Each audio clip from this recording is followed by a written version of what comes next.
Pages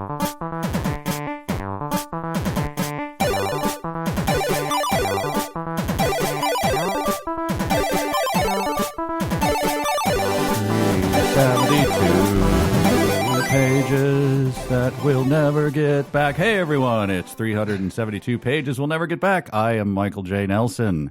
I'm Connor Listoka, and that's the first time I've ever heard the lyrics to that song. Oh, you didn't know there were lyrics? It's like the Beverly Hillbillies. No, wait, that one's pretty clear. It has lyrics. Very famous lyrics. No, there's one. There's, maybe I'm thinking of MASH, or maybe I'm thinking of After MASH. Could that be it? I think MASH has lyrics as well. Isn't that like Suicide is Painless? Yes, you are correct. I think you're thinking of Sanford and Son. Yes, the famous Sanford and Son lyrics. Anyway, this is a podcast. This is one where we talk about, Connor and I talk about books that we will probably hate. We've been through the Ernest Cliniverse, and we are in the Goulart-Shatnerverse now with Tech War. Tech Wars? Tech War. You discovered the rest of the Tech War novels today, which was something we had not really thought to look up. Yeah, that was a big lapse in our not doing our research. Boy, oh boy, those were good titles. Do you have them in hand? I do. It was a shame because we could have easily done it as a guessing game, but they you start with Tech War, and that's. Yes, and once again, one word. I think there was confusion about that. Yeah, we were confused, but like it's catchy. Like it delivers what it promises. Second one was Tech Lords. Yeah, fits in with the Tech Lords. Yep. Yeah, drug lords, and they're here, and they're running things out of their tech lab. I like it. Yes, I took a tech lab. Everyone in my high school had to take a tech lab senior year. I did video tech. Then they abandoned the one word thing. They start listing them as two words: Tech Vengeance, which is a little. That's getting a little into like airport novels type of things. Yeah, it doesn't roll off the tongue, but still, yeah, at least they're in the universe. That's when they replace the actor who's been playing Jake. They brought Jeremy Renner to play him, and people are like, "What are we doing?" Like, then it goes to Tech Secret. Ooh, not good. Yeah, where if the car is spinning, the wheels are doing that floppy back and forth thing where it's like, oh my God, we are going to crash this thing. But then they start just drawing him out of the hat when the agent calls and is like, "What do you got next, Goulart?" He's like, "Tech power." Like, sure, it does not matter at all. Next is Tech money. Like he starts saying them all, hoping they'll accept them, and they're like, "We do not care. Just crap it out, man." Like, and then at number 8, Tech Kill. That is so bad. Tech Kill. You have to do the hard stop in your palate. Tech Kill. Right, and you can't make it one word because it would start looking like KKK type of thing. And then finally, the series just whimpered out with TechNet. That was 1997, so people sort of had the internet, and it sounded vaguely, that could be a website like tech.net. And they're like, this will be the last one. TechNet that was probably one that Goulart didn't even write. He got himself like a subcontracted ghostwriter. Yeah, to be honest, I don't know if I should be doing this. Let's lift the curtain a little bit. Connor and I at Riff Tracks have written a lot of bad titles for things when we put out DVDs, and we put out a lot of our shorts. And now, look, it's a meta joke. We know. But our spreadsheet of our shorts DVDs titles would put these to shame. These look very good in comparison to what we actually write. It is pretty much we've done 15 of these. We've used up everything that actually rhymes with shorts. We've done everything that like is a slant rhyme for shorts. I think the last one was one that was like, the walking shorts. People are like, fine, yeah, I don't know. Yes, it's like hop puns at this point. They're not even trying to use the a homonym in there or anything. Yes. But I mean, I wish I could see the list of that. The shorts be with you was early on. I think that was where it was like, we got to lean into this. Handcrafted artisanal shorts was just like, well, okay, like if they're if they're still doing this at this point in time, it's 100% fine if we're. But no, I don't think anyone knows that we're sort of joking about it. That's the thing. How could they not? I mean, I don't know. Titles are, it's like Riff Tracks itself. The whole point of coming up with a title or a name for something is, it's the famously in The Simpsons, we want a name that will sound mildly funny at first and then will be instantly forgettable. And that actually is a plus. And so, I don't know. Right. I give it to Goulart and the boys for coming up with those. Yeah, sure. And if we ever make it to Tech Kill, maybe we'll be surprised that it's the one that's actually emotionally moving and has the characters that you're attached to. And when they do suffer a Tech Kill, it's actually it gets kind of hard to read. Wouldn't that be like, that would be the hottest of takes, where you'd go around and you'd be at a dinner party and you guys know about the tech wars? Interrupt any conversation.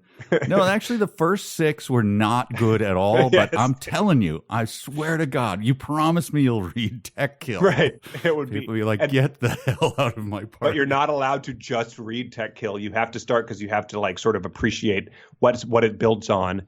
And the characters that are with you, it will not be good if you don't read the first 7. Yeah, and then you know the name of the ghostwriter for this one. Like Goulart, I mean, he had his thing. Honestly, he wasn't bad, but this guy, I mean, he went on to write these other things. It would be it's like if I'm reading Tech War the next time I'm on a plane, I'll probably try to sell someone on that. That would be hilarious. Yep, take out your earplug and hey.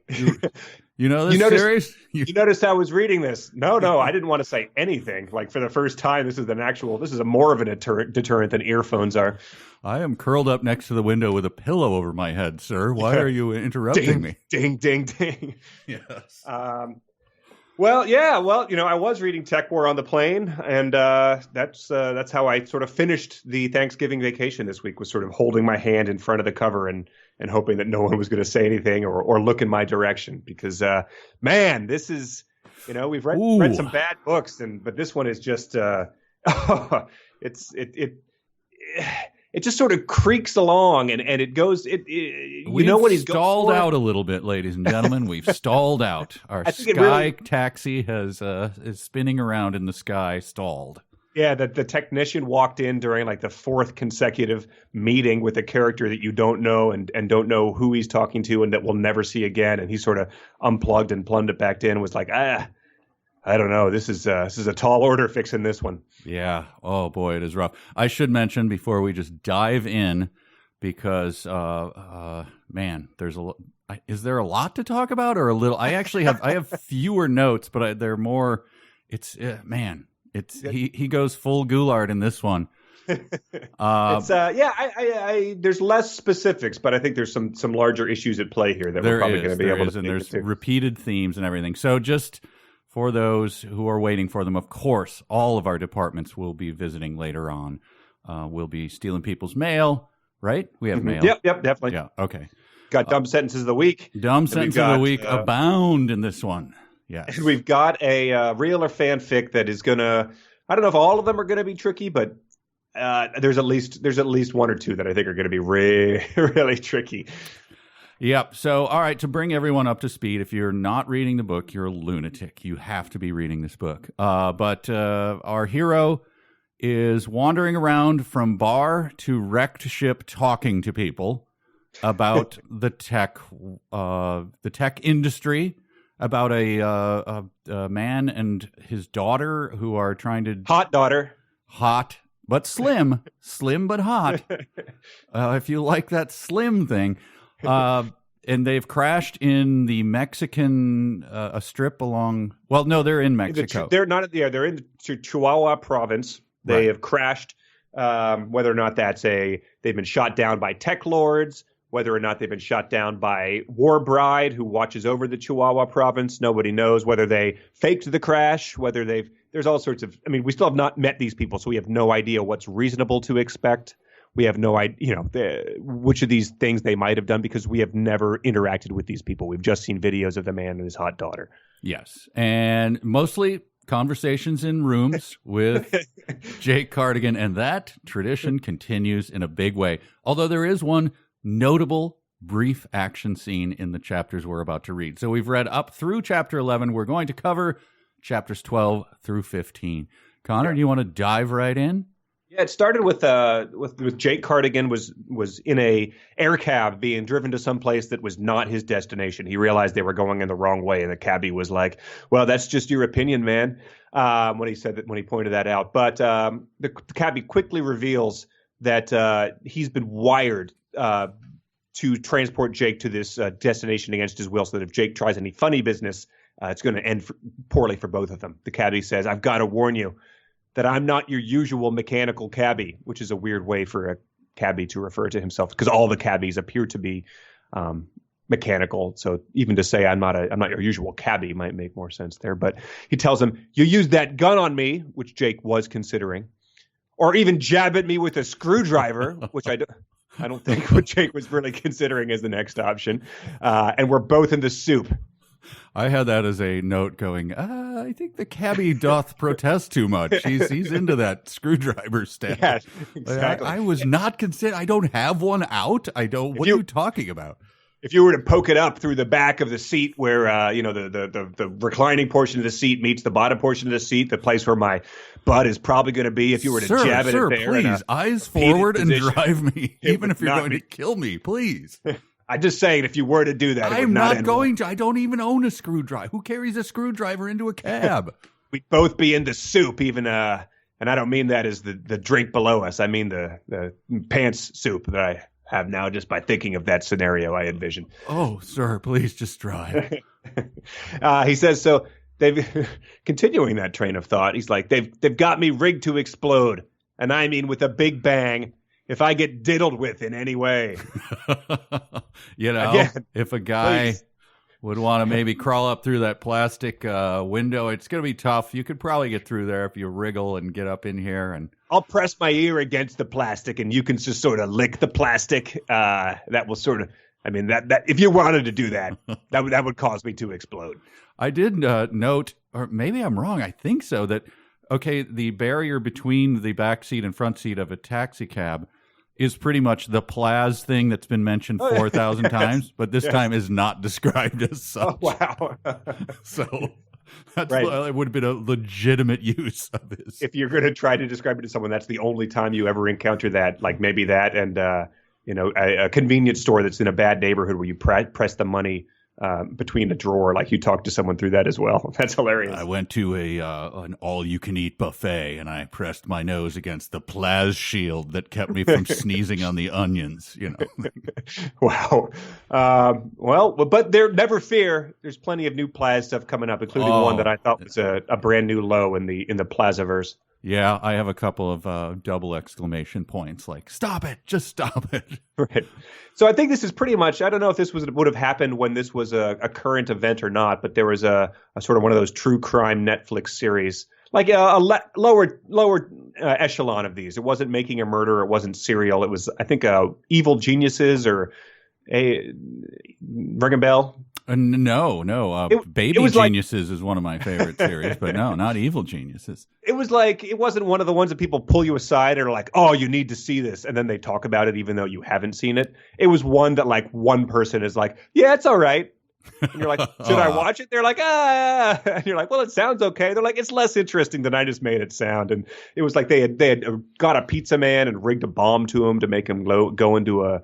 It was like, I guess it was big news in Oregon or Washington. Or that was in the late 90s. Yeah. Early 90s maybe. So yeah, he said he had a bomb collar on, and they assumed it was him. Yeah, that is a weird story, but yeah.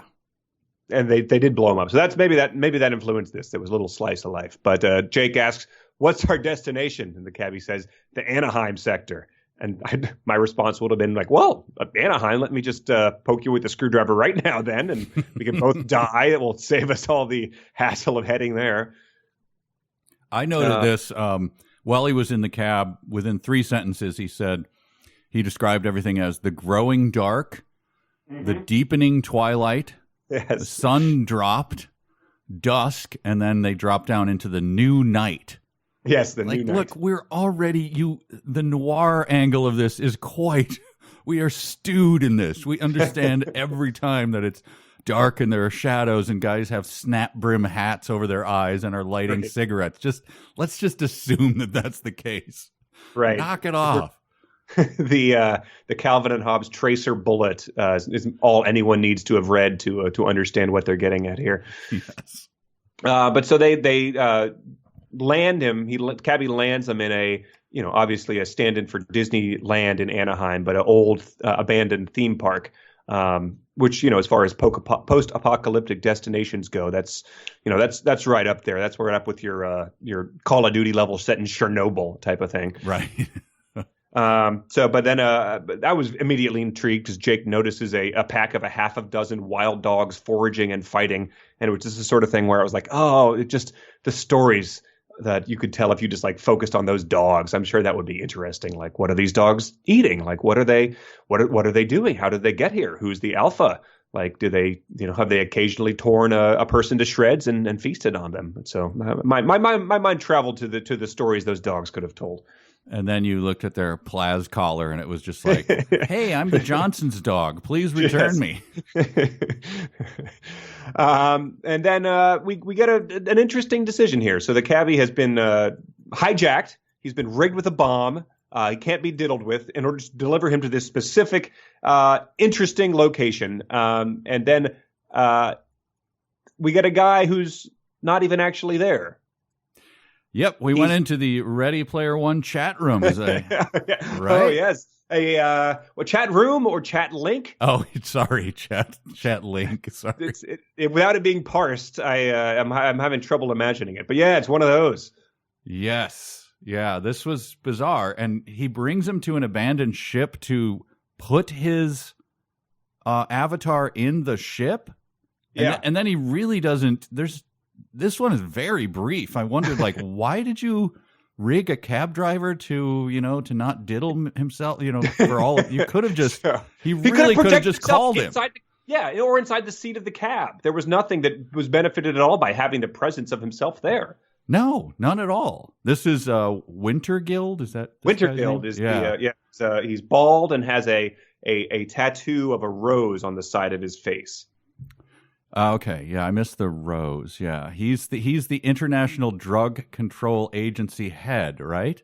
Yeah, he's now the field director for the Western United States. And I assume that, like, when he got the rose tattoo, he had some turnaround in his life. Like, he went to rehab. He had been working as a strip club bouncer, or like was in like a low level MMA fighter. And then he turned his life around, and he was every job interview, like as he climbed the ranks of the IDCA, he was just like, "You're going to ask me about the tattoo. I had a rough stretch. In fact, that's why I'm into drug control, is because I lost a bunch of friends and was going down that path myself." You can see that it's fading. I did try a few laser treatments. You know what? That is very ineffective. I'm sorry. It was a woman performing a sex act. Actually, they were able to turn it into a rose. My grandmother's name was not Rose. It wasn't anything heartwarming like that. It was the best cover-up job they could do because the removal act failed. I have got to buy a hat. Yes. Yeah. Or spring for that plugin that lets you change your face or your emotion suppressing software in the in the chat link. So right. I thought that he was. I was trying to always figure out when he does these little brief sketches of this person in the scene. At first, I was thinking, like, is this Sidney Greenstreet from Casablanca? Like swatting flies casually with one hand and making arch comments to him, like, "Come now, we must." But it really, I don't know who he's going for here. Yeah, I wish he would give me that shorthand, but it's not really here. Exactly, because he's wearing a sky blue fake silk suit. Which is a new word. That is, of course, one word: fake silk. Of course, that's what their new definition of, I guess, rayon, polyester. Yeah, exactly. A synthetic fabric. Dr. Moreau, era Marlon Brando, maybe. Yeah, that's another good guess. Yep, just sort of an eccentric character. He wanted to have him stroking the hologram of a cat that he had or something, but right. Yeah, right. And it's like the Star Wars Emperor Snoke projection, that sort of thing, where we watched a video about this morning where it's like, and so why did you have him sort of projecting into this giant impressive hologram? Oh, it looked cool. there was nothing behind it, and the character actually kind of sucked, which is, essentially what Goulart was doing back in the early '80s. So, he was ahead of the game there in the impressive hologram game. Right. Yeah. I think it was just the language of he keeps calling him my boy. Yeah. Oh, okay. And he is damn near 36. No, what is he now? I guess Jake. Oh, I think he's at least 40. He must be 40, right? Yeah, because he got married when he was damn near 36. Right. So he's he does that thing, and to his credit, this is more interesting than any of the other identical encounters we're going to have over the next 4 chapters. But the thing that struck me in this section was Jake asks him, "So you don't know where Kittridge and his daughter are?" And Wintergild responds, "We're not actually that interested in Beth Kittridge," which would make them the very first guy in the story so far, because everyone else has, done the cartoon wolf like in the last thing about her. Yeah. Oh, the one coming up is unbelievable. Oh yeah, there's some great stuff, and I fear that it's building to something that's going to be anticlimactic. I fear that I know what the twist is going to be, but we'll get to that. But yes, well, now you've intrigued even me. Wow. I'm going to make a bold prediction. But yeah, so that's he asks him to sort of drop it. He's like, call off your dogs. And Jake says like, well, you'd have to take that up with my boss. And I think he says we already did, but it's essentially like you're in over your head. Like, you don't know what you're getting into, and I don't want you to get hurt. So stop investigating. Right. But then he basically, so he brought him to this whole place, and that never comes up. Like, why did you fly me? You did all of this stuff. It would have been a phone call. Like, hey, Jake, it's me, the guy. Oh, hey, yeah, Wintergild. How are you doing, man? Yes, not bad. How's the freezer? Wasn't good. Okay.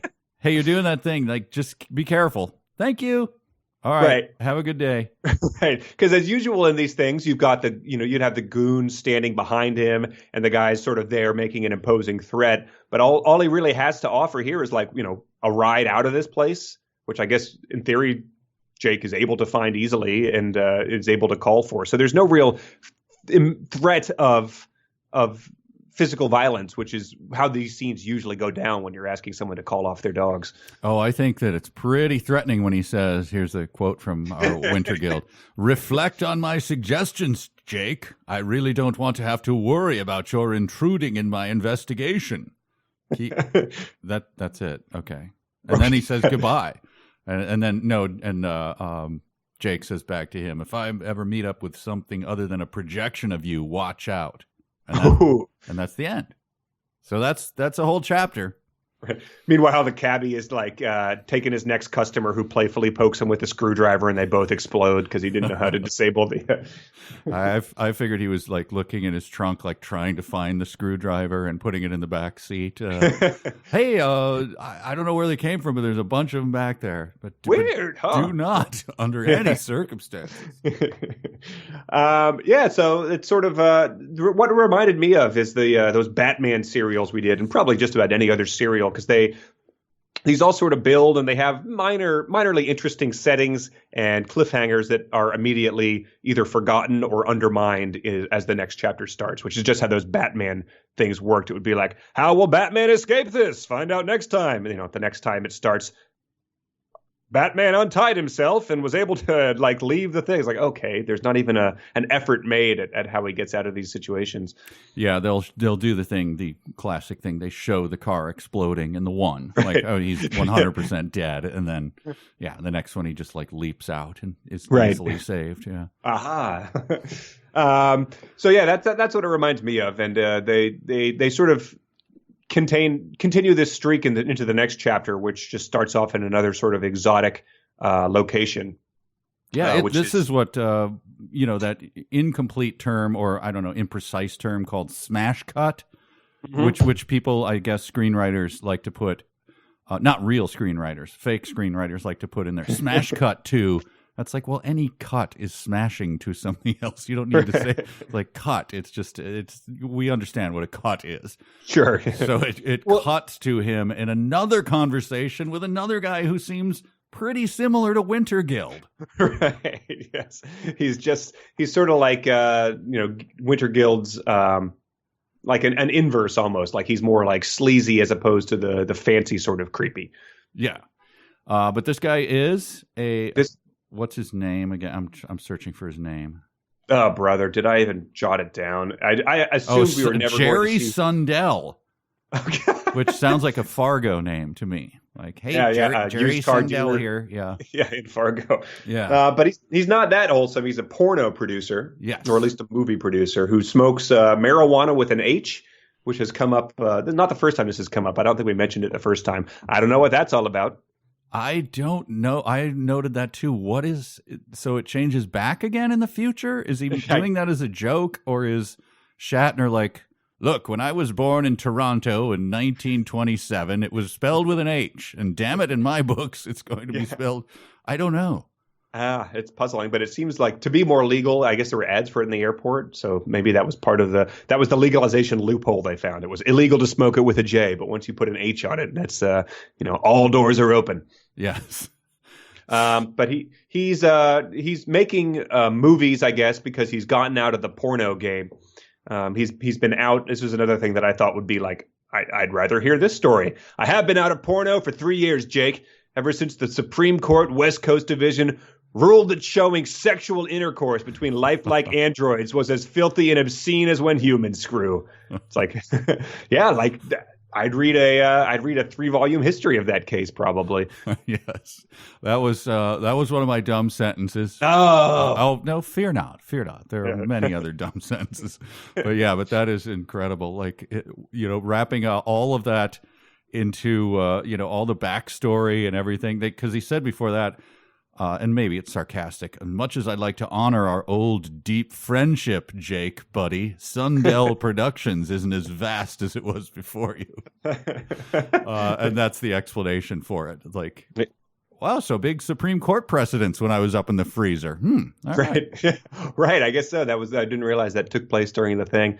But yeah, just imagining the octogenarians on the Supreme Court having to rule in on that thing and being like, well, in the case of Oklahoma versus rig manufacturers, as like Ruth Bader Ginsburg is adjusting her glasses, and would be I would watch and read that. That would be quite entertaining. Yes. The dissents alone, we could do podcasts on the dissenting. Right. The defendant remarked that the discrete openings, there were several of them, and they were able to, suck out the matter through those holes. I don't know many things that are filthy and obscene, but when I see them, I know them. And when humans screw, lifelord. Yeah, so the words screw, filthy, and obscene were used in the Supreme Court precedent. Right, and the like character witnesses who had to testify that like they actually do have a deep and abiding love for their body pillow would have been a great thing as well. Like that would have been as much as we have to respect it. Right, Kramer's body pillow versus Kramer's body pillow. Yes, but then a curious thing happens. Now, we talked about this in the last episode where our hero, the hard-boiled detective, is he's confused by something. And let me just read this, because then I have a surprise for you, because I unearthed something that I think will be shocking to you and to our listening audience out there. Yeah, more audiobook stuff. I know where this is going. Well, but this is even more special. Now, here's the thing I'm talking about. This confused me because he asks him what he's doing now. What is Jerry Sundell doing if you're not doing porno movies? He says, the next one I'm going to do is going to be about the tech wars, to which our hero replies, tech wars? and then Jerry Sundell continues, the battles between the various tech interests, the battles of the various anti-tech government agencies. So once again, it just like, how does he not know what this is? Yeah. And so I wanted to dig a little deeper.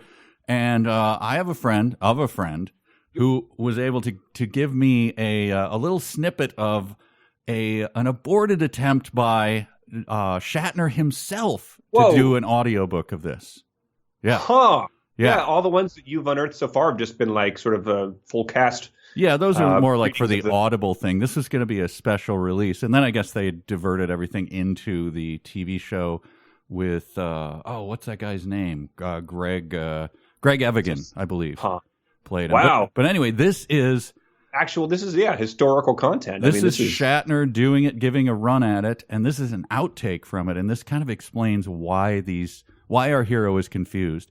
An outtake from a lost to history project. That is correct. Also, here's going to be shocking. This is the other voice you hear is of Ron Goulart, the writer. Yep. Wow. Wait. I don't know if he's ever been recorded on video. This is going to be like that video they just found of Babe Ruth and Lou Gehrig together. This is wow. Hey, do you want to quickly? We'll do a retake of this. Take a giant sip of whatever beverage you have in front, and then I'll say that again. Ron Goulart. Yeah. Oh my God. Oh, your microphone is soaked. All right.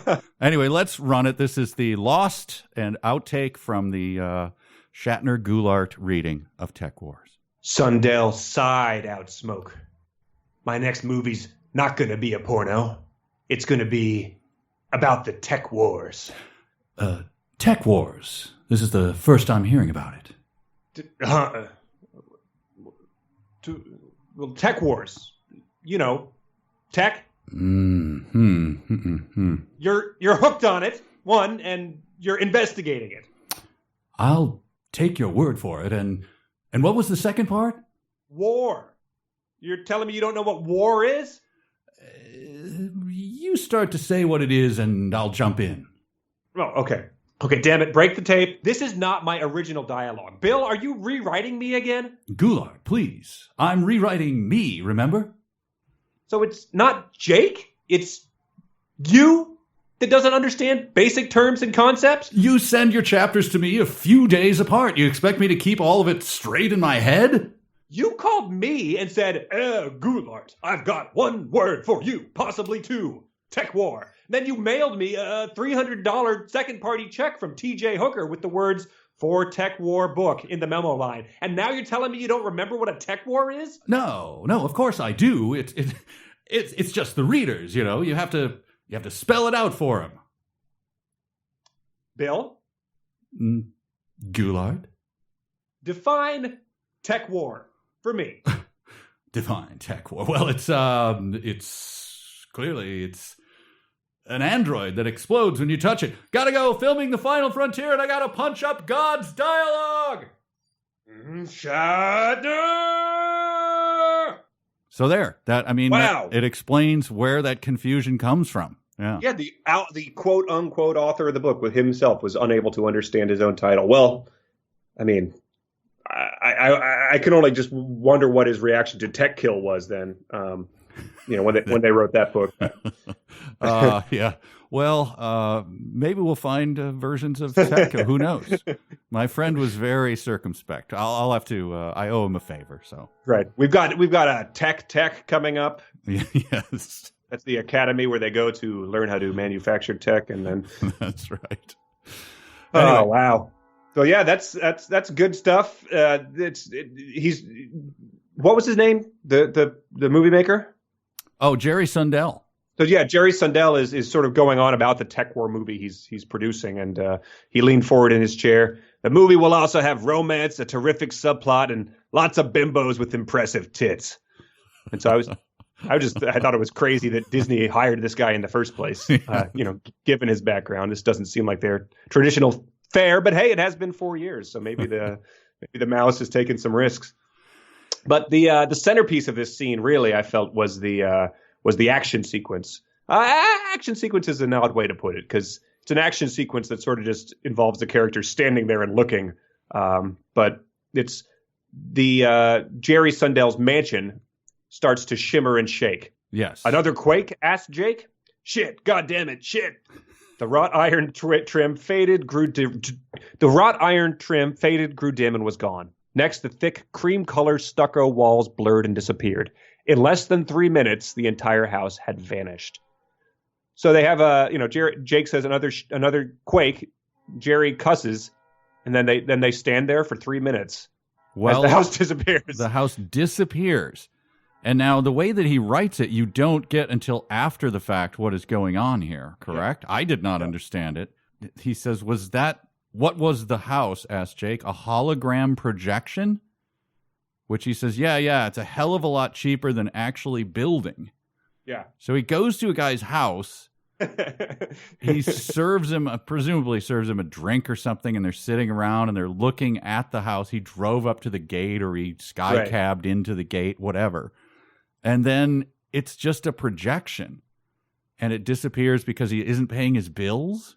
Right, and it disappears, in the way that a actual house might be demolished, as opposed to like the people at Habitex Inc. flicking the switch off and it like just ceasing to exist. Like they build in elaborate house repossession animations into their hologram houses, so that when your house is repossessed, like you get to enjoy that, I guess. I guess, and also again, try to imagine that. You come over to my apartment and it starts disappearing, and then we stand there for 3 minutes. Another earthquake? As my walls go. And you're like, oh, crap. Yeah. And then for 3 minutes, I'm like, no, really, what's happening? Seriously, I don't. Mike, am I in danger? Like, what should I do? Yeah. Are you affected by this as well? Why are you not responding? And then that goes on for like 2 minutes and 45 seconds longer. Yes. But I thought it was interesting. He says, what was the house? A hologram projection? And evidently, I guess these are things that have, once again, become commonplace, not only become commonplace, but become commonplace in the past 4 years as he's been in the cooler. Right. Because this is something he's evidently not familiar with. This is not, a futuristic thing. Yeah. So it's Habitex. Yes. Because he says, The redhead yells at Jerry Sundell, and he says, "Oh, honey, I swear to God, I paid the bill to Habitex Inc." Which was, I'm glad he clarified, because I would have assumed, like, if he just said I paid the bill, I would have assumed like, oh, I swear I paid the bill to the landscaping company, and then that's why the house is disappearing, or I paid the phone bill, and that's why our house hologram house is disappearing. It's important that he added that on there. Well, it's especially important that he added that they were incorporated. Where instead where you just go, well, wait, what kind of pass-through? Is it a pass-through company or is it a for-profit? No, I think it's an LLC. They're fully incorporated. That paperwork is pending. Which level of incorporation? Look, can we talk about this later? Yeah, I just want to know if I do spend the money with them, if that counts as a write-off, if it's a 501c or. Also, the thing that he gets from Habitex is a big Sacco house. So I'm glad that the word Sacco from porn producers still lasts well into the future, because things don't change. Yeah. They've still been saying that. They've been saying that for so many years now. It's good to know that it continues. But if these houses have crept up in 4 years, I was just wondering, if you had gone into the cooler 4 years ago and woke up today, what, obviously a hologram houses would be a gigantic change of life. Like they'd be a brand new thing that would revolutionize everything. If you had gone to sleep 4 years ago, what would you? But then again, if those were being made, they would have been on the horizon for a decade. Just as the same way that we've heard that self-driving cars, that's going to be a thing. That's been a thing for years now. So if you went to sleep, woke up 4 years later, and there were self-driving cars, you wouldn't be like, what? Right. Oh, wow, they must have made some progress. But Jake, evidently, this whole thing has happened, in the span that he's been asleep. And I was like, maybe if I went to sleep 4 years ago and woke up and someone showed me a Nintendo Switch, I'd be like, oh, that's neat. I guess I didn't know they were planning that. And that's, yeah, you can play it here and on the go. Oh, yeah. So the house is a hologram. Yeah, we've had holograms since the 70s, so I'm glad they've advanced it slightly since then. Yeah. Right. Yeah. The same way that someone would call you to an abandoned amusement park and then hologram in to chat with you there as opposed to anywhere else. Yeah, they do that with houses now. So then in his own mind, he's doing the, Abbott and Costello pointing back to the place where he had the hologram with the guy. But and you made it into now it's, what? That's one Sacco hologram if I got that reaction out of you. But then, so that's not the only thing that this guy has evidently been lying about, because he had the sexy redhead, but then he's saying, Jake, I really have to get to, and then he stares up into the twilight sky, deepening sadness showing on his evenly tanned face. And it really does. It is a deepening sadness when the people show up to repossess your sex bot. It is. It's just sort of it's the way that you would just sort of read the news and sort of just the horrors from across the world to just etch a deepening sadness onto your face. But a sky van was chuffing down, obviously intending to land on his property. Emblazoned across its underbelly in glowing neon was Sexy Andy's Rentals and Repairs. So I was just wondering that Sexy Andy's, we all know what that is, but that's really the sort of thing that thrives in the rental market.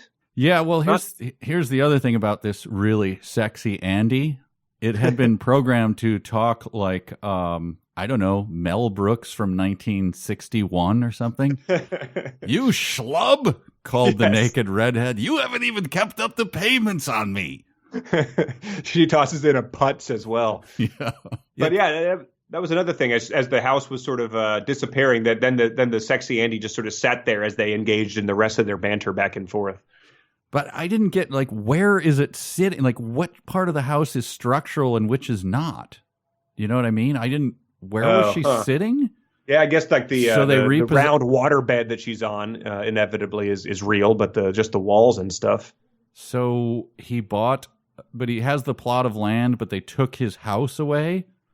Yeah, because physically the main part of a house is not the walls and the roof, that would fall down like in that Buster Keaton clip. Like, the foundation is pretty expensive, as is the sink that he poured the drink from, the bed that the sexy Andy is sitting on. So it doesn't really save you that much if all you're doing is putting up privacy walls. Well, yeah, I mean, it was a plot of land in a very desirable area of GLA. Am I correct?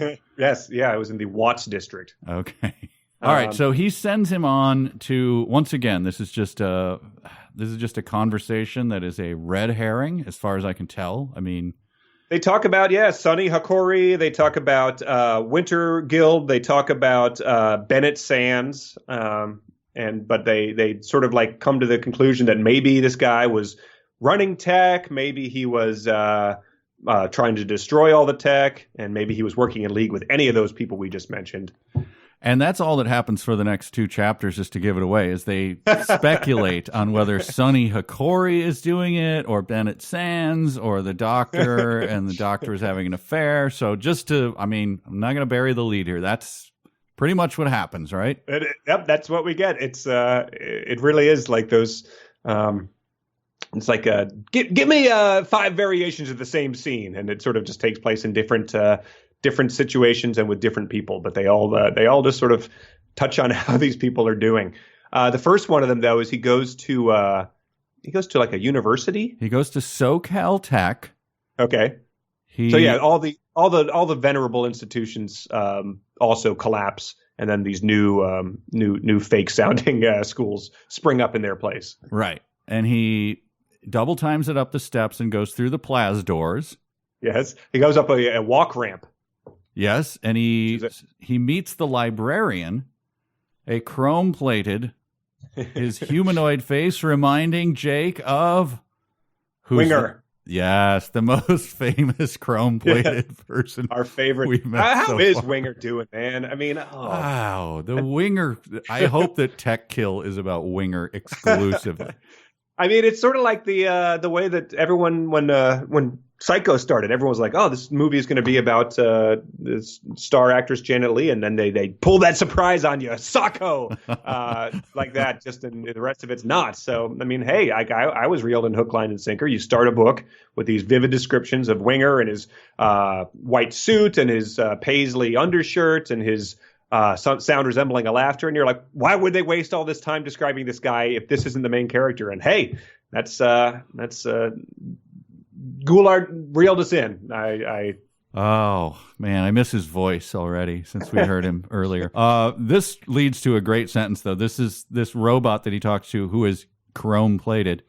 Prof Smarts. Yeah, Prof Smarts. Yeah, Prof. They don't even do professor.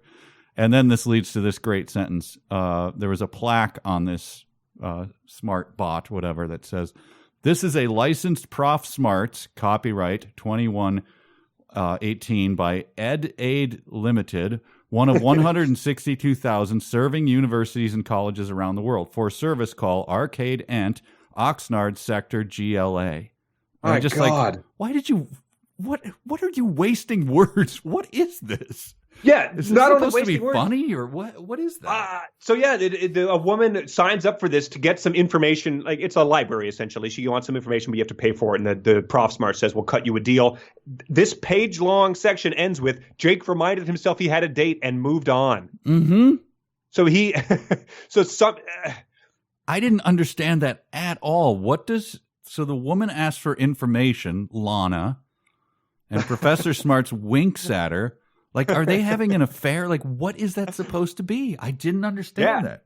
I guess it's like a sort of like the going to sexy office hours cliche. Like, why don't you see me like after hours and maybe we could work on some extra credit? But like, it's a video box. It's essentially like he stopped to watch someone use an ATM or a red box, and then like had to remind himself, oh wait, I have someplace to be, and that's a mundane interaction in this society that takes place every day. Like, I better get going.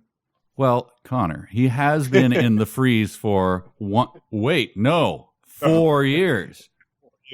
Oh my God. So yeah, that bugged the hell out of me because it was essentially just like, here's a slice of life, but inserted in the clumsiest way possible. But then he goes, so this confused me. So he's at the college. So he passes this. He goes past a library, reminded himself he has a date. He moves on. So he goes up the ramp. Not a walk ramp. Not a walk ramp. Let's make that very clear. And it's a student faculty drinking area. Mm-hmm. And then there's a silver beaded curtain. And he walks into a saloon. So it's called the High Technology Saloon. Okay. What is he describing here? Is it just, again, supposed to be funny that colleges now have these sleazy saloons or something? I think it's meant to be a joke that there's a student faculty drinking area. I honestly, I'm not getting the joke. I agree. It's probably meant to be one. And then I'm further confused by this. The what's her name? Patricia Wong. She's a pretty Chinese woman. She's sitting with a pudgy man in a candy-striped suit who she immediately touches on the temple and zaps, and so he falls face first into a bowl of soy pretzels. Yeah. What is happening here? Who are we supposed to be picturing? And she turns out to be a teacher who's sitting with a man in a candy-striped suit? So candy-striped suit, I mean, a candy striper is called that because of like it's like peppermint. Is that the way it is? Like a candy cane? I thought that he was going for that. He may have been talking about a chalk stripe suit, which implies like a sleazy. Chalk stripe is the thicker one that implies, that's like a 20s, like zoot suits would have chalk stripe instead of pin. Those were thicker. And those tend to be a little more like, it's a little gaudy. So I assumed, but candy striped suit. Sure. And this would be the sort of thing where like if that sleazy guy was there and this was their equivalent of, the Double Deuce, the Mos Eisley Star Wars cantina, like, and, he's like slobbering over her and she tases him. The piano music stops for 2 seconds and everyone goes back to what they're doing. But this is evidently like a university bar. And, he could have easily been like, that was the dean of the finance department you just tased. Like, we don't let just any random idiot off the street up here. That's what I don't, that's what I'm not understanding that. I'm sorry. Sure. So, well, lets him get off a great introductory quote, which is Jake says, "Remind me not to fondle you," which she does not address and just sort of like moves on. As if, he's like, that was stupid. That was a backup dumb sentence of the week, by the way, because that's pretty good. That's the whole of the sentence. Remind me not to fondle you. It's right. She's like, "Aren't you married?" That was last time I saw you. You were very much married with a son. Yes. She follows the pretty young woman. No, she says, let's go to another table because there's a large man in a candy-striped suit passed out into a bowl of soy pretzels. So they go to another table, and he describes the table. Where is it? I have it right here. It's a chrome and ebony table. So I was like, well, clearly this is Winger, like transformed himself into a table and is sitting here. Because that's Chrome and Winger are synonymous in my mind. I'm sorry, you can't dissuade me from that. It's amazing that Jake did just like fall to his knees and be like, "My God, Winger!" Like turned you into a table. Oh, this is why we haven't seen you for the past 14 chapters. Oh my God. It would make no sense for you to just disappear from the story because they made you into such a character in the beginning, but now it makes all too much sense now. Winger! And then Patricia zaps him and he falls into his soy pretzels. And scene.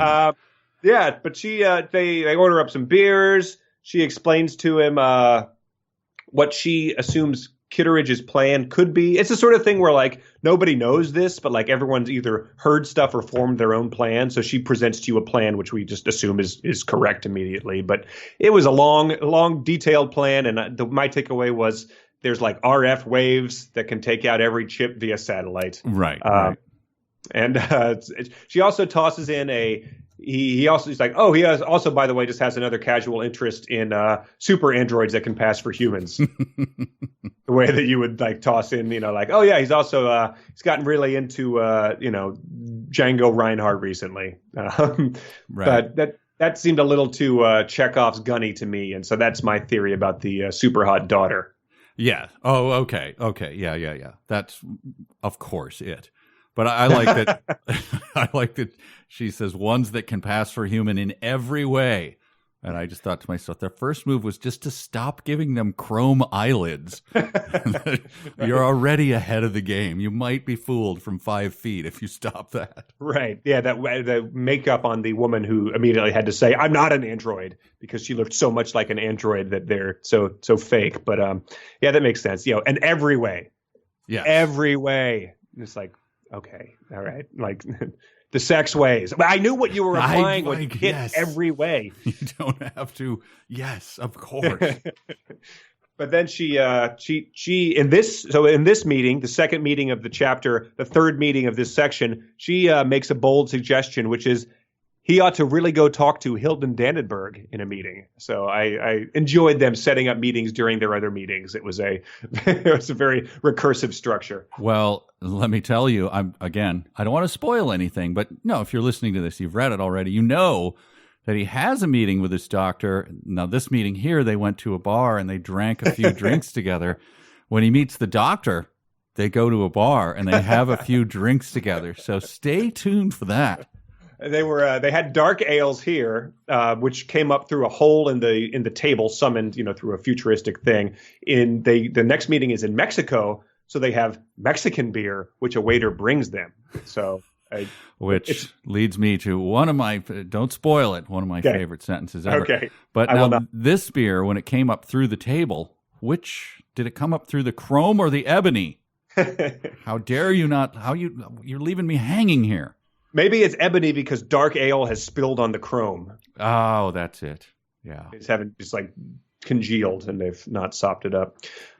They go to, after this meeting, he goes and has a meeting with Gomez, which they gloss over, fortunately. He just says he told Gomez everything that had happened. And I thought it was admirable restraint to not recount everything to Gomez yet again.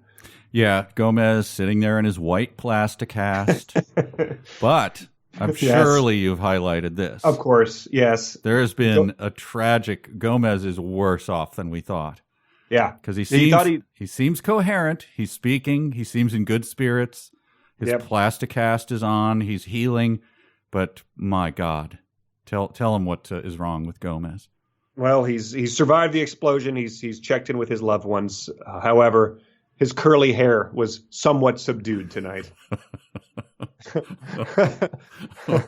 That was a near spit take for me. Like it was somewhat subdued. Yes, exactly. It's still it's like his hair was injured in the blast as well, but it's doing okay. Yeah, it's like I'm not going to let it get me down. I still got to just like get out there, exercise. We went to Lauren and I went with both of our parents to lunch. A couple days after Thanksgiving, we ordered a Brussels sprout dish that came with bonita flakes on it. Oh, and it was bouncing like his hair? My parents nearly did not eat it. They were so put off by the fact that their food was moving. Wow. I have not. I mean, I like bonito a lot. I don't think I've ever seen it in the moving form. It's always sort of been in the soup or something. Oh, yeah. If it comes not dry, like it's like if it's on a dish that's still hot, it's just like going every which way. And sure. So yeah, very not good on your food. Probably even worse when you're looking at someone's hair. Yes. As I said, he's in good spirits, which you can tell because he says he once again reiterates that the crash could have been faked. He talks about Beth Kittridge again without his tongue slavering out of his head, which I thought was an admirable restraint. And then says, could she have been involved in it? Jake asked. Yeah. And he says, she's supposed to be smart. Wouldn't she be likely to inquire, Glorioski, Daddy, why ever are we landing here in the middle of this great old big forest instead of the goddamn airport? Wow, I glossed over that. What in the name of God is going on here? That's Glorioski, not even recognizable Daddy? 1920s, swing music slang or 70s porn slang. I don't know. I've never heard it. I don't know what he means. I mean, it's a Goulart original. Yeah. I'm hypnotized by his hair, although it is slightly subdued, but I still am not buying the word Glorioski, Daddy. Why ever are we landing? Yeah, so it's like Victorian, if you say she's calling him Daddy as a 22-year-old or something, that could be that type of thing. Like, well, no, it is her dad, and so he's putting on a little voice, but still, even in that context, I'm not allowing it. And so Jake is not enjoying what Gomez is presenting. Gomez says, "You don't like this scenario?" Jake says, "I don't, even though it's plausible." And Gomez says, "You object because it would mean Beth Kittridge is a party to a fraud, and you don't want to believe she's capable of anything like that." And I need to know how hot she could possibly be. He's only seen pictures, right? He's seen pictures of her, and so we've all seen hot people before. There's no immediate, I don't pick up the Victoria's Secret catalog and immediately ascribe sainthood to these women due to their level of hotness. Yeah, this is starting to trouble me too. It reminded me of a book I read years ago about a biography of, have you ever heard of Edie Sedgwick, who is sort of a model, and she was around the Warhol scene and everything. Didn't she die from smoking in bed? Yeah, and she burnt down the Chelsea Hotel twice or something like that. But everyone in the book, they just kept describing her as she was magnetic. People couldn't keep their eyes off of her. And when she walked into a room, people stopped talking and all they could think of was her. I was like, I'm not buying. I've seen human beings before. I know how it works. Right. I mean, I've heard this about, maybe George Washington, that people would wait to hear what he says. But Edie Sedgwick, like a model, and anyway, it's reaching that level of, just unbelievability with this. Like, who is she? Right. And yeah, so she's completely warped his sense of wrong and right, which, if anything, if someone's hot enough to be that hot, you're like, well, they probably have a bad sense of morals. They'll probably use their looks to get what they want and probably are disconnected from the reality you and I have to deal with on a day-to-day basis as not super hot people. So it's the opposite the way that it ever works in real life. Right. Yeah. Well, anyway, Gomez does whip out his italics again. Good luck, amigo. I hope you find them alive, he says. Yeah. Well, that really that builds to something good because we're about to head to Mexico, where the italics are going to become a primary character. But before that, let's do some fanfic for everybody. Yeah, people stepped it up last week, and I believe they've stepped it up this week. So we will see how many you can get right. We got 5 for you this week. Wait, my triumph was 2 weeks ago, right? Yeah, yep. Dang. Yeah, I'm so far away from my triumph now. I'm a loser again. Yeah, it's like your team won the Super Bowl 15 years ago at this point in time. What have you done for us lately? The fans are burning jerseys. They're calling for the backup quarterback. It's sad times. Yep, they fired my coach. All right, so we got 5. The first one. Ready? Yep. Jake bolted upright in the cerulean plastichair. When were you going to tell me you got converted to a damn half mech? The preferred term is cyborg, Tipo, Gomez corrected. And I didn't tell you because this is how I figured you'd react. Jake shuddered as he ran his palm roughly through his hair. You're supposed to be one of the good ones, man. Gomez rapped on his nickel-coated power prosthetic leg. I'd have been one of the dead ones if I hadn't had this conversion done, hermano. Wow. Okay. Yep. Right. Adapting and learning. That's indistinguishable. But I think I have my clue and I have my answer. All right. Carry on. Okay. Number 2. Hey, Chop Suey, shouted Mama Reina at a Chinese tourist who was aiming his camera at a row of view screens. You were supposed to check your goddamn camera. No pictures allowed in here, so hand it over pronto. I wasn't informed of this, he replied, leaning over the golden railing on the third level. Being an accredited sociologist and not some perverse thrill seeker, I intend to employ my camera until... Nuts! The big robot swung up her right arm and aimed a chrome forefinger at his chest. A thin, crackling beam of greenish light shot out of the tip of the metal finger, hitting the Chinese square in the forehead. He gasped, teetered for about 9 seconds, and then came falling toward the floor. Wow, I thought I had that one pegged when the railing was golden but not chrome, and then the chrome came. Oh, okay. That was 2, right? Yeah, that was 2. Okay, all right. Carry on. 3. Do you think Rafe Vargas is really jealous of you? Meaning he might have a less romantic reason for trying to get me killed? Beth nodded. Not that you are a formidable rival, Jake, but yes, it might be that Vargas, despite his closeness to your old friend Warbride, is linked up with someone else. Such as Sonny Hokori or one of the other tech kingpins? Yes, or possibly even Bennet Sands. I have a vague impression that I heard him discuss Vargas with my father once. Linking his fingers, Jake rested his chin on them. Let's keep that in mind when we meet Vargas. You've arranged a way to get us across to Warbride? Yeah, but I had to promise Ogden Swires an exclusive interview with you. Okay. So we have man, this was the throwing all the names at me, who I still can't keep straight because we haven't met any of them. Yes, exactly. Rafe Vargas, Sonny Hokori, Bennet Sands, Ogden Swires. Yeah, wow. Okay. All right. Number four. Tech fantasies were a complex art form. Not everyone wanted their same thing out of their dreams, after all. While many simply wanted a reassurance of their happiness and life's worth, others wanted more complicated dreams that required more elaborate construction. As a result, among the tech syndicates, there was a need for skilled crafters who could weave the most complex of delusions into a coded chip. Jake had heard of the current top fantasy, one that ran to a premium and cost a small fortune per chip. The fantasy was an elaborate one that took the user well out of their own reality. Instead, they played the role of a particularly charismatic, intelligent, brave, and daring starship captain in his trek across the stars. No. Shut up. Okay. Oh, Could it be? Could it be? Oh, no. That's a Kobayashi Maru right there. I can't win. All right. Yeah, right. The final one. Jake entered the warehouse and looked around at all the androids. There was one nearly 7 years old and a woman who was 3/4 near 45. Then he pulled off the next ones, warping to see himself. Jake turned around to see his old partner hold a gun to him. I told you not to dig into this, he said as his hair swished around. What is going on? Jake asked. While you were asleep, we androids have been slowly replacing the people we are built to look like. We got sick of getting blown up or doing meaningless work. We started to replace all the important people and are now in charge. Jake looked around, realizing how this all made sense. Oh, no. Well, look, again, I don't have my lucky pencil. I have a pen this time. So this could be a bloodbath. But I'm just going to dive right in. I think one was fan, 2 was fan, 3 was fan, 4 was real. I'm going to do it. I'm going to bite. 5 was fan. Oh, man. Oh, wow. Oh, no, you got a lot of them wrong. Oh, well. 1 was fan. That was written by Josh with the dual italicized tipo and hermano.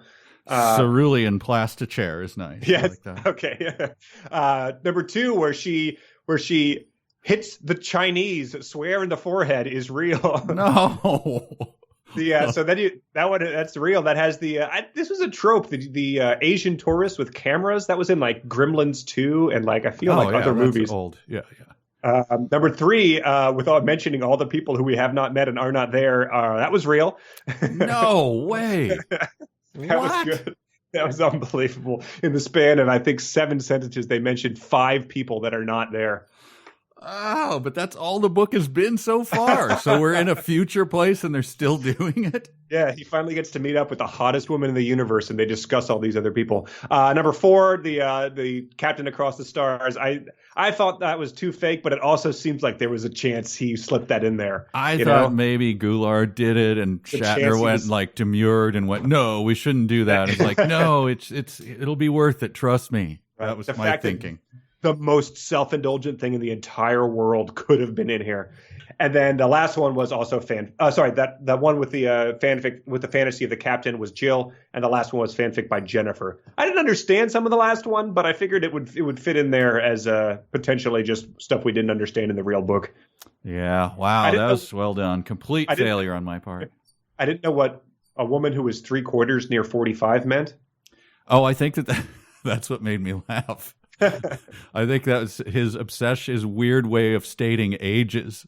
Yeah. We had a couple of those, and the one was damn near 36, and the other one was some fraction of being near 40 or something. So, yeah. And then it might have been typed on a phone, because there was a few things that I fixed that were like, I thought autocorrects, but then he pulled off the next one's warping to see himself. I think that might have been hoping to see himself. I don't know. Oh, yeah, maybe. But, hey, you never can tell with this book. So well done, everybody. That was very sneaky. You got me. Back to 04. Well, now you're just the Cleveland Browns of this operation. So the continued failure will be expected and embraced. People will start showing up wearing paper bags to the games. And they'll be having fun with it. All right, so chapter 14 is when we finally get to the Borderlands, which is the strip of land between the border that I guess Mexico runs. So it's sort of a Mexico extension, and believe it or not, this is not portrayed with a tactful nuance that we've come to expect from our co-authors here. Indeed, it's not. But before we get into this, which is pretty much the theme of the next 2 chapters, I just want to point out that he.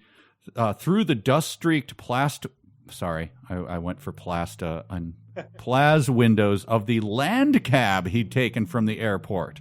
Oh, wow. What the hell is he doing in a land cab? Yeah, that's embarrassing. I mean, so it's a cab. We had a word for that.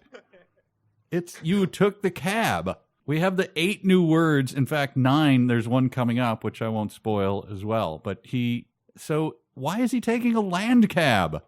I guess it just has to be he's realized that this is going to be a big case, and his expense account's already tapped out, so he's taking the land cab instead of the air cab, which is the more efficient and luxurious way.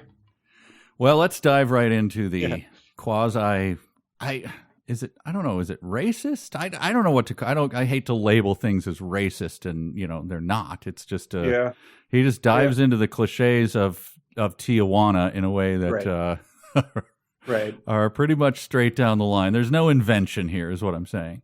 Right. I mean, I've been to Tijuana, because we used to live across the border from it. Have you ever been down there? I have. Yeah. I mean, there's sure, there's a thriving, legitimate city full of culture and stuff down there. As soon as you walk across the border, this is the type of stuff that you see, which is the serapes and the sombreros and zebra painted donkeys. So it's not their culture. It's what people come down there wanting to see and put on and buy as souvenirs. Yeah.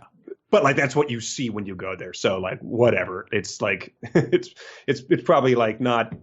But this is the weird thing is that they they show up and there's a cabbie who picks him up and says "Caramba, we just arrived, senor." And he was copper colored, and his costume was a multicolored serape and tasseled sombrero. So you could easily do the thing, which a lot of places have done, what was I watching recently? But you're okay, now it's the future. So now we're racist against droids.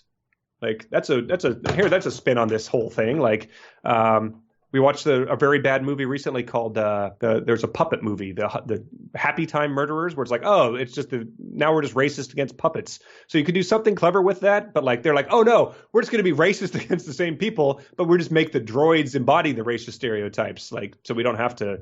Oh yeah, I mean I just put down his cabbie is full out Speedy Gonzales, Right. Yes. I mean, and then he asks him about it. He says, "Am I sufficiently picturesque and colorful enough? More than enough." And he's wisecracking with and then he says, Jake climbed out of the cab. "Well, they just might want to run a few more tests. Adios." So he gives him a little I don't know what that quip means. I don't know what it means either. I think there's a couple of Jake quotes where I think he knows that he has to throw a crack, but he doesn't know how to do it or what it means. So he just says stuff in an archway and hopes that because he's like, no, you are definitely wearing a serape and going, ay caramba, yeah, you got it nailed. I mean. Right. But I couldn't tell if he is taking offense to this because he does it a bit later on too. I mean, Jake speaks Spanish. He grew up in GLA, so he must have some sort of, appreciation for this. But it also seemed like they've been doing this stuff for a long time, so I'm not sure what he's objecting to here. No, but I do like the description of it, and you might have a different takeaway. Here was mine with the this is all caps of all the signs and everything shouting at him right as he pulls up in his cab. Paco's Poker Place, Crap Shooters Club Deluxe, Movie Museum Bordello, sleep with Andy replicas of your favorite stars past and present, Rooster Fight Stadium, Casa del Bingo, Mama La Vita's Natural Bordello, live hookers only, Wrestling Hall, Strong Men versus Robots. And the thing that struck out to me is why does he get all demure and formal over cockfights? Rooster Fight Stadium. There's a term for that. You're talking about live sex bots and everything. Right. He's like, look, I don't want to offend anyone. These are rooster fights. I don't want to say a naughty word here. Yeah, that is really bizarre. I noted that too. And I noted that I just wish that the sleeping with Andy replicas was actual replicas of famous Andys. Yes. If you could go in there and have Andy Warhol or Andy Murray or something like that. The Andy Dick would of course be the real Andy Dick. I love it. It's great. That was fun. That's a list of fun things that you can go down in Mexico. But yeah, the idea that you go down there and go from the live sex acts to be like, well, I can't see even the word cock depicted on a sign. That would be please put a covering over that, like a table leg. It's turning me on. So he goes for he checks into a hotel and goes then for a meeting with Ernest Manzano, who I guess is the commander of the Borderlands forces. Yeah, Ernie. This is a great character too. Everyone he meets seems to me like he could be a crusty detective from. Right. I mean, everyone. He has no variation on it, except I guess maybe Gomez. He's not a crusty detective. His hair gives him away. Yeah, crusty Mexican detective. But I realized at the beginning, I was like, I'm lapsing into this voice of what are you going to do? I was like, I'm doing this a lot during this book because that is pretty much every character we're encountering. But yeah, so Ernest is pretty much that character. He has one quirk that set him apart that I noticed. And it's another one where he does an action that I couldn't really picture what it was supposed to mean or how it was supposed to even be interpreted. What is that? What do you got? He says, Jake says, I'm curious how long you think Warbride will hold on to control. Quite a while. Manzano raised his left hand almost shoulder high and fluttered it. The Mexican government is not in great shape just now. Fluttered his hand. He does it twice. He says most people consider the sign, like the maybe. People consider, because he says most people consider Bennet Sands to be honest and honorable hombre. And he fluttered his hand again. I have no proof to the contrary. I guess so. I guess it's but he's doing it sort of up by his shoulder. That's weird. And it's in response to how long do you think she'll hold on to control? Quite a while. That doesn't warrant the I guess it could be towards the Mexican government is not in great shape just now, but it's I had this reminds me, I had a neighbor who his gesture was the dusting your hands and showing them to the deal, like you're a card dealer as you leave the table or whether. Yeah. And he would just do that in the middle of conversation when it had and it's a powerful visual when you see it because it's so distinct. That this means something very hey, there you go, and I'm out of here kind of thing, or I got nothing. And he would just do it in the middle of sentences, and I kept puzzling out which part am I attaching that gesture to? Man, you see gas prices these days? Yes. So I wish he'd just fluttered his hand at shoulder level. That would have been a lot easier to understand. Yeah, so that was pretty much my takeaway from Monzano. That and the when his vid phone is activated, it makes a faint hooting sound, um, which sounds like a weird custom ringtone. Yeah, my kid was messing around with it, and now it hoots every time there's a. Yeah, it's in a sub menu. I can't fix it. I just don't have the time to get into it. But he makes a brag about that phone, an unnecessary one, I thought. It rings and he goes, "That's my tap-free phone." Like. Oh, excuse me. Let me just grab my brand new iPhone off the. It's like, yeah, you're a cop. Like, I assume, like, Jake is in this world, so like tap free is not going to add anything to. It's like, yeah, I understand because you're a government official who's operating at the most base level of competence. So yeah, I would hopefully your calls are secured. Yes, my tap free phone, baby. Yeah, go ahead. Well, he goes back to so he talks to this guy. So he's in the crusty guy's place, and then he gets a phone call from his own crusty captain. Right? Yeah, they're just sitting there talking about Bennet Sands and Sonny Hokori like you do. This is all we've done so far. And then a phone call about Kate and Dr. Kittridge and everything. And then he just goes back to his hotel, and that's it. Maybe his old crusty captain was like, you sort of like get the hair stand up on your arm. You suspect that, someone's having a good time without you. You've got FOMO. So you're like, hey, are you guys talking about Bennet Sands without me? Right. But when he goes back to here was another bit of that. What is Goulart Shatner saying about Mexico? He said, there was yet another pungent and unpleasant odor in Jake's fifth floor hotel room when he returned to it late in the afternoon. Yeah. Well, what are you saying about well, what are they saying? Because I went back and looked for it. There's never a mention of the pungent and unpleasant odor. He gets out of his cab and says he goes to check in. Bam, cut to meeting with Ernesto Manzano. But Ernesto Manzano, that's what I looked at and got confused about too. His office smells of damp earth. Oh, okay. But that has nothing to do with. So yet another pungent smell in his hotel room is very specific. Yes, he's saying that there was a one before, and there's yet another one. So it's a distinct and different pungent and unpleasant smell. That's how I read it. Yeah. But yeah, the Mexican Federal Police building was large and smelled faintly of damp earth. So he's got a real problem with. Yeah, wow. The odors down south of the border there.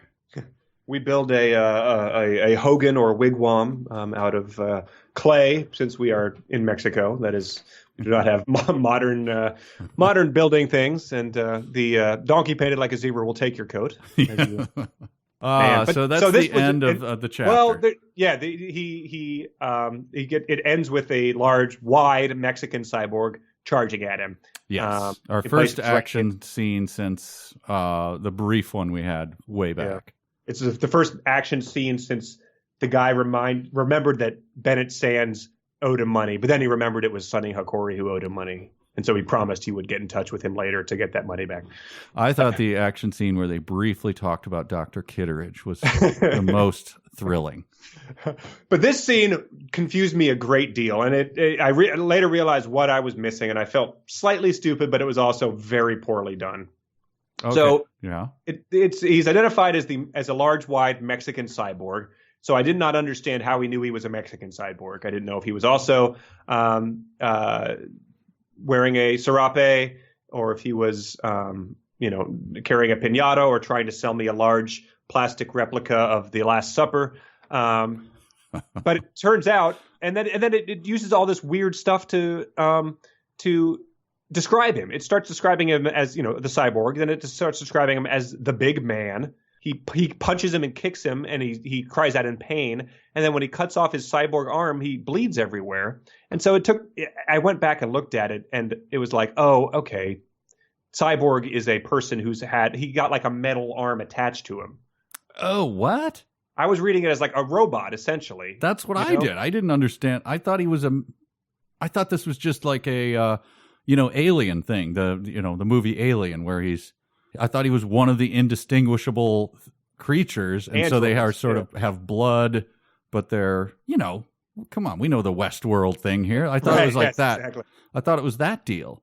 Yeah, no, I went back and like looked. I mean, I think it's when he talks to the next guy he has a meeting with. That guy knows who this guy is, and is like, oh, he says something about him. And the second time I read it, something clicked, and I was like, oh, I guess a cyborg technically means you have had like enhancements done to you. But I think for the most part, this is just a guy who's had a Thanksgiving turkey carver knife put on as his arm. Wow. Okay. Well, count me as one who never even got that far, because those were all my questions. He dealt him 3 sharp blows to the kidneys.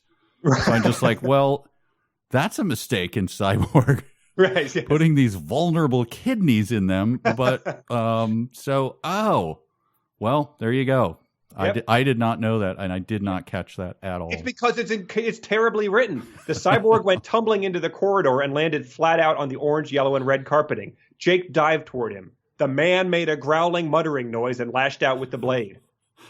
Yeah, I thought I guess I just read over the man part and went, he's describing, the metal man, the cyborg man, the man-like figure or whatever. So, wow. All right. Yeah. Again, calls him the big man multiple times, which, I was wondering if Clarence Clemens had thrown down the saxophone and decided to go into the cyborg game. Well, this obfuscates rather than clarifies. Blood splashed, like you said, along with broken twists of wire and twisted nuts and bolts.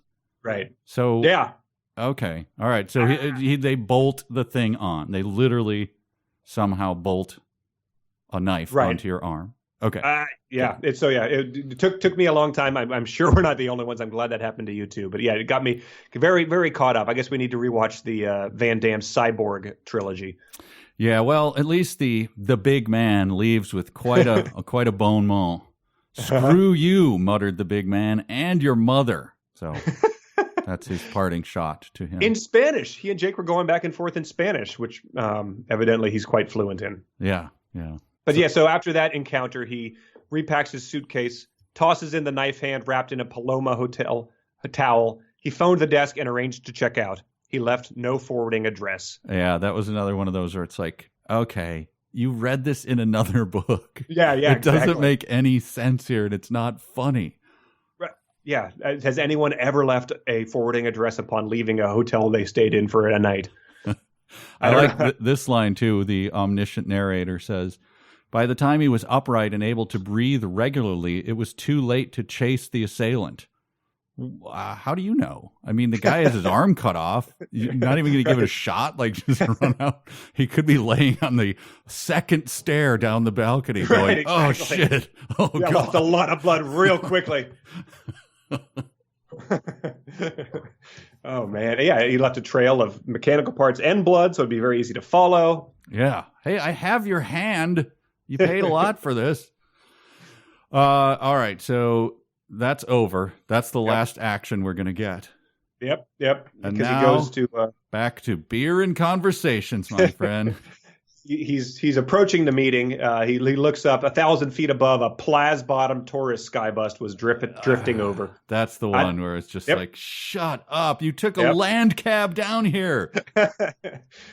And so, like, I get, that's a glass-bottomed boat you use on like a snorkeling expedition. But I'd said that was a new Plaslow. It is. Man, I'm clever is what they thought when they wrote that. I thought it was another treat for you because you first pointed this out to me, and I loved it. Is he goes to the Vox box, which talks smack with him, right? When he goes to the Senior Blues Cafe, which is where he's going to meet the doctor, the one who was a cyborg herself. What do you call him? What are those things? Kamikaze. What is that? She was a kamikaze robot. So she went and touched another guy. She blew herself up to take out someone else as part of a mission. All right. Yeah. So he punches the button. The Vox box is giving him crap or whatever. And then after another 30 seconds, the door opened inward. Why the 30 seconds? He's having this little back and forth with the thing, and then he just needs to add in. It's a weird tick at this point. Yeah, why are you adding in a third? So as a reader, I'm supposed to go, Wow. Okay. Well, what was he doing during that time?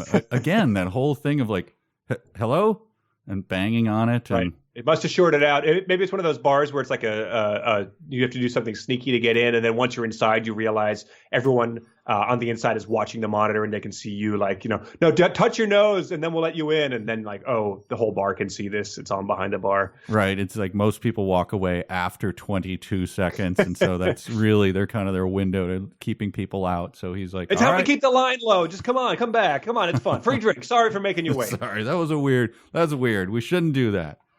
So 30 seconds. Then he goes in and he talks to. Senor Blues was located. It's a neon-trimmed cafe that's located in a thin, quirky alley. Mm-hmm. I assumed that the alley like had its hair dyed blue and was playing like ironic covers on a ukulele. Just Yes. looking adorable at us. Yes, and it calls him. Well, is it Senior Blue? No, it's PJ Ramirez. Sorry. Which also sounds like the name of like a Fun Times Mexican eatery. Right. Hey, it's PJ Ramirez's. If I could get anybody some chimichanga bites while you're waiting on those margs. We're not too serious about our Mexican food here. It's authentic, but it's a lot of fun too. PJ Ramirez was dark balding and about 50, and he too calls him Juanito. Yeah, so that's one we've heard before. Little John, yes. Little John, Jake, Jonathan, the android. The android, Little John, Juanito. Cool, Papa Bell. Oh, I thought that was weird. So all that PJ does, is it PJ? Yes, PJ, shows him to his table to see Dr. Dannenberg. Oh, yeah, and Dr. Dannenberg, if you thought that what's her name? Beth Kittridge was hot. The introduction of Dr. Dannenberg is just the cartoon wolf reactions are out in full force. Dr. Dannenberg was leaning forward on her seat, plump elbows resting on the booth table, stubby fingers intertwined to produce a lump of clutched fists. That was, I didn't have it as a dumb sentence, but that is quite a turn of phrase. What are you describing? A clump of clutched fists. Yeah, and then later there's a description of herself. There's a self description. We're supposed to be seeing just a monstrous woman, right? Right. Stubby fingers. But before we get into his description of her, just a quick thing. Yeah. Your spy walls. When I assume you have a spy wall in your place there. Yeah. You and Lauren. What are they made from? What do you make yours from? Oh man, I had to sort of like skimp on the spy wall, so it's just sort of a regular reflective screen. Oh, you should have used see-through one-way plastiglass. And follow-up question: if you had a guitar-playing robot in your cafe, out of what material would you make him? Oh, I mean, you sort of want to treat the employees right, so you don't want to go too much on anything ostentatious. So probably would have gone, aluminum. Oh, chrome! You cheap son of a chrome guitar-playing robot who's next to the spy wall made of one-way see-through plastiglass. Well, listen, I can't expect it to be beholden to everything that happens in this alley. It's a quirky alley. That is true. They're doing things unconventionally, if you can believe it or not. But yeah, so they start to, believe it or not, talk about some other people that are not there. The doctor's stubby fingers parted. She put one hand on each side of the green table. I suspect several people.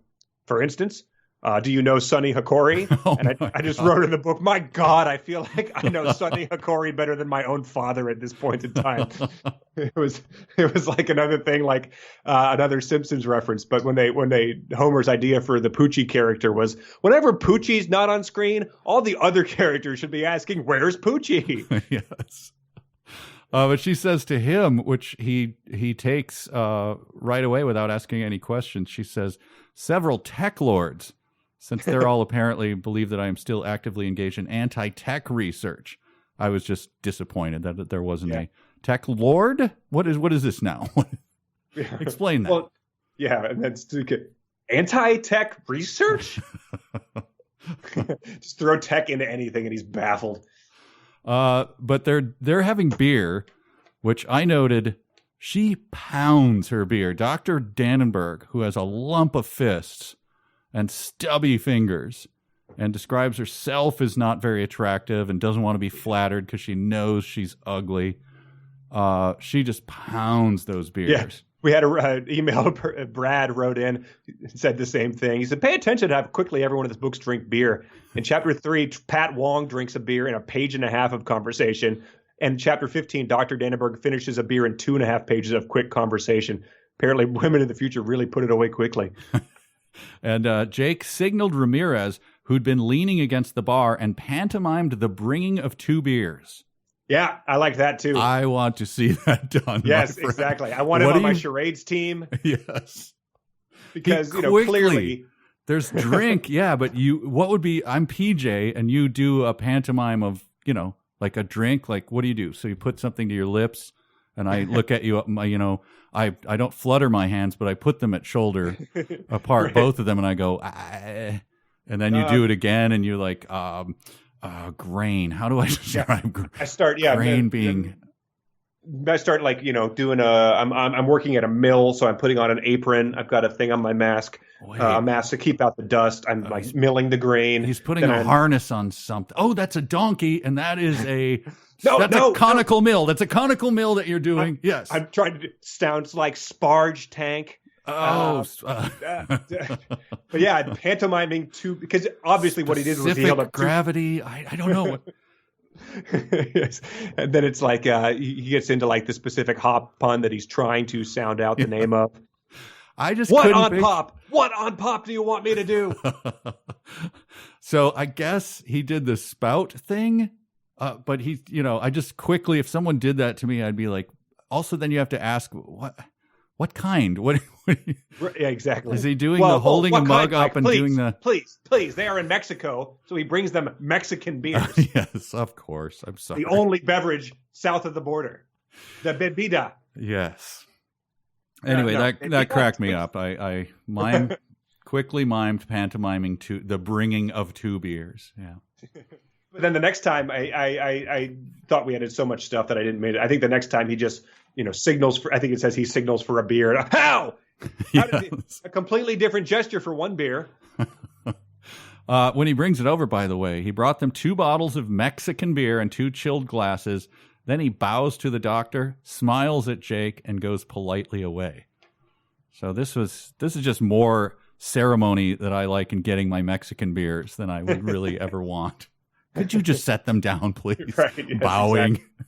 Next time we're going to a place where they just rise out of the chrome and ebony table. You're wasting my time. Well, I assume that, the whole conversation with this doctor is a lot of the same garbage, hinting at Sonny Hokori's motives and whether Bennet Sands is honest. It's sort of hilarious at this point in time, but the main takeaway is her exchange that begins with, "We weren't just colleagues." Yes, indeed. And this is one that I put 8 exclamation marks after. "There was a time when we were something closer than that." She paused, watching Jake's face. "I know. You assume a man with a daughter as lovely as Beth must have had a lovely wife and would prefer lovely women rather than," which I was stunned by reading that. Like, he's got a hot wife, therefore he wouldn't assume a lump of stubby fists like me. It is so weird. Yeah. That is a leap that I don't think I've heard any human make that before. Yeah. Going backwards from the daughter, so then he wouldn't have an affair with, like, what? Yes, right. Yeah. He's like, he's looking at her Tinder profile. She's looking at her stubby picture, looking over to Beth to compare whether her hotness is the same as his daughter's like reading Us Weekly on the couch. Like, you assume a lot of weird things about this guy and his daughter. Hey, I think she sounds fun. Stubby fingers be damned. She's pounding them beers. Yeah, fortunately, she's able to grip the beers with the fingers in order to drink them as fast as she is, because otherwise it might take a lot to drink them. The other thing she says after that really I need to know some answers after this is, of course, as an operative for the Cosmos Detective Agency, you've seen her picture and possibly vid footage. She drank again. Many men tend to be quite taken with her, and possibly to their misfortune, they idealize Beth some. Like, is she Helen of Troy at this point in time? Like, we're going to be going to war over, just Beth Kittridge? Yeah, think of the hottest, when you were in college and whoever the hot model was at the time, you could be in a room of 4 people and, you go, oh man, she's hot. She's so hot. And one guy's going to go, I don't know, right. Sure. She's okay. Yeah. Okay. This is just not a universal phenomenon where everyone goes, oh my God. Right. Oh. They're just like, they're going to kill for her immediately. Like she doesn't even have to ask. They're just like, I'm going to kill somebody. And the fact that a woman would recognize that and then bring it up to him in several different ways, right. And comparing herself to like me, I crawl out from underneath the bridge after threatening billy goats and everything, but she, like the heavens part, and she comes out of them in clouds, and I know her. So obviously she is an android, and she's doing some sort of spell or something through vid footage and plastiglass. I don't know. Yeah, it'll be a clumsy reveal when we see it, and I'm sure that the Jake's disappointment when he won't actually be able to get busy with her will be disappointing. But or that's just our prediction. Maybe we're being suckered in by all this. Maybe we're doing the iocane powder where the twist is so obvious that we're going back on it to wonder what twist would be a twist when it's not that obvious. Yeah, I'm sure we've got a lot of we're going to be corrected a lot before this book is over. But boy, that's it for the actual. Because it just ends. The chapter ends with her saying, "Oh, here's something you'll want to go look at," and she hands him a map and a key. That's it. Yep. To a place where no wide cyborgs coming in at the end of this chapter. Right. I assume at the end of that she's like, "Oh yeah, you're going to want to go to this place. Here's the key," and she's going to run outside and being like, "I forgot to tell you, the conference room that you're going to want to go to is conference room 2. That's where the meeting will be." That's where you'll be able to Skype in Sonny Hokori. You might have thought there would be something exciting happening on the floor of this place. No. Conference room. Oh, and by the way, I'm a cyborg. That is, I my hands used to be sort of slim, and I had them replaced with stubbier hands. Yes, so. I am a pacemaker. Therefore, I'm a cyborg in this universe. Oh man, well yeah, that's it for that section. Let's do some emails, then we'll do some dumb sentences. We're going to the party. We're going to the game. We're going to the disco. We're going to cruise out, man. We're stealing people's mail. All right, what do we got? All right, well, we first have an email from Paige who says, I have a theory about what Plaz is, which is good because we have no idea whatsoever. In the future, everything is owned by a corporate giant, and they slap their terminology on everything they produce, similar how Apple tacks an I in front of everything iPhone, iPad, iOS.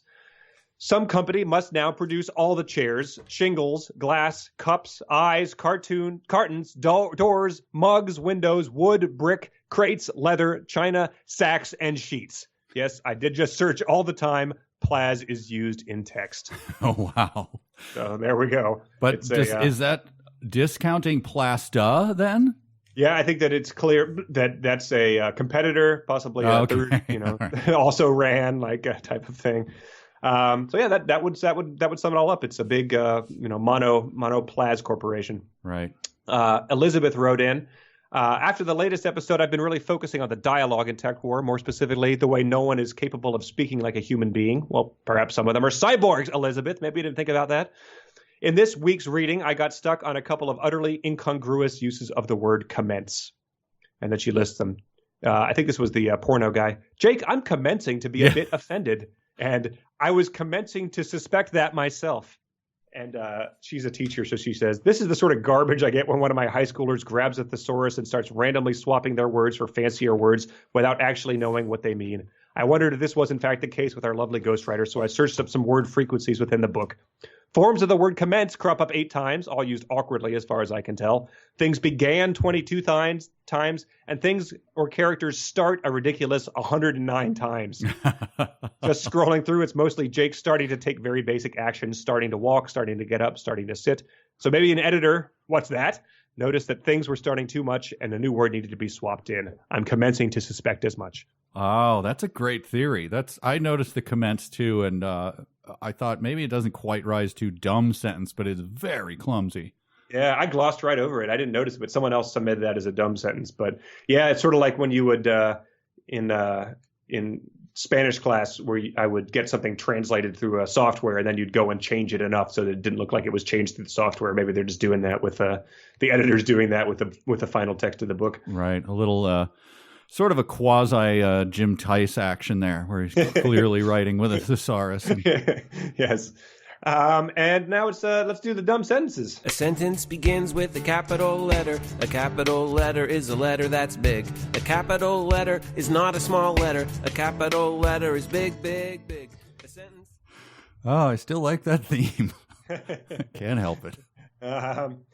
Yeah, everyone likes it, especially our Patreon supporters, who we are more than grateful enough to, a lot of them submitted these dumb sentences and emails, and we're happy every time that people do. It's been very generous and encouraging to have people support this podcast. Yes. Sometimes when we were doing this before, it feels like you're barking into a microphone going, what am I doing? So thank you for at least coming along with us. Yeah, it's patreon.com/372pages. They get the episodes earlier than everybody else, so they can start goularding earlier. And also, we do some stuff that only they get to hear. Last time we did another calibrate your tastes, and we learned some interesting stuff. I don't remember what it was, but I realized that we didn't even get into one of my big things that will maybe skew everything, and we could do this at another time. But it is the Hallmark Christmas movies. Oh yeah, I'm a big fan. But and that's you mentioned this because it's 'tis the season, but I remain baffled. I've never seen really any myself, but I think we probably need to delve into that. So we'll get into that. Well, it's very, there's a James Wenian thing to them all. There's themes that continue, so it's it's that. It's but anyway, not enough time to get into it. We'll do it at some other time. Sounds good. So yeah, look for that on our Patreon, and thanks to everyone else on there. The first STEM sentence of the week is from Tom H. And the sentence is, I haven't time, nor have you the knowledge, probably, to explain the entire process. And his commentary is, nor have you the knowledge, probably, is set apart by hyphens. So his probable lack of knowledge, as well as her lack of time, prevents her from explaining the process? Or does his probable lack of knowledge, as well as her lack of time, prevent him from explaining the process? Your guess is as good as ours, Tom. All right, and we're going to skip to mine because we didn't get too many sent in this week. Mine, I have two nominations. The first one, the runner-up. The cabbie's head rattled slightly when he gave it a negative shake. So that's the booby-trapped cabbie. Giving his head a negative shake is an odd way to describe shaking your head no. I remember that too. Yeah, that one stuck out to me. But the one that won, my dumb sentence of the week is, I think this is when he's fighting the cyborg. Dodging. Jake kicked out with his booted foot. That is not a good sentence. Yes, no. I think we've mentioned all of my other ones, but I did have one that survived. Oh, I'm shocked that it did. This was from the Andy, the repossessed Andy, okay. From the porno guy at the holographic, what is it, Moroccan style mansion. Okay. She appears in her, what is it, a hot tub or whatever? Or on a bed? Yes. Yes, she's sitting in a bed inside the Hollow House. She's naked. Yeah.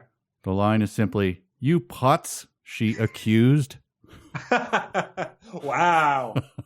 Wow, I did not pick up on that either. "You putz," she accused. That's hell of an accusation. Yes.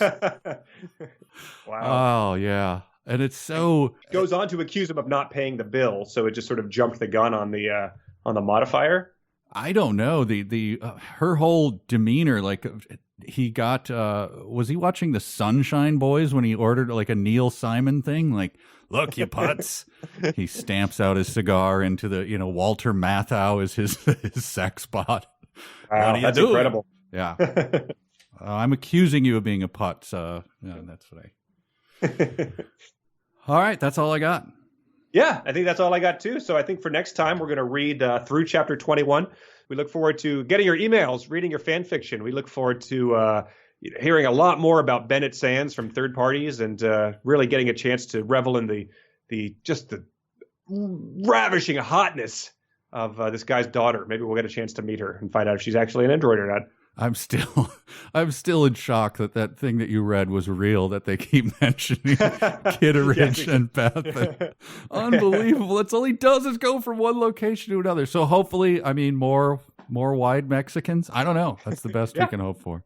Perfect. Yeah. Thank you so much to everyone on Patreon yet again. And we'll see you next time on 372 Pages. We'll never get back.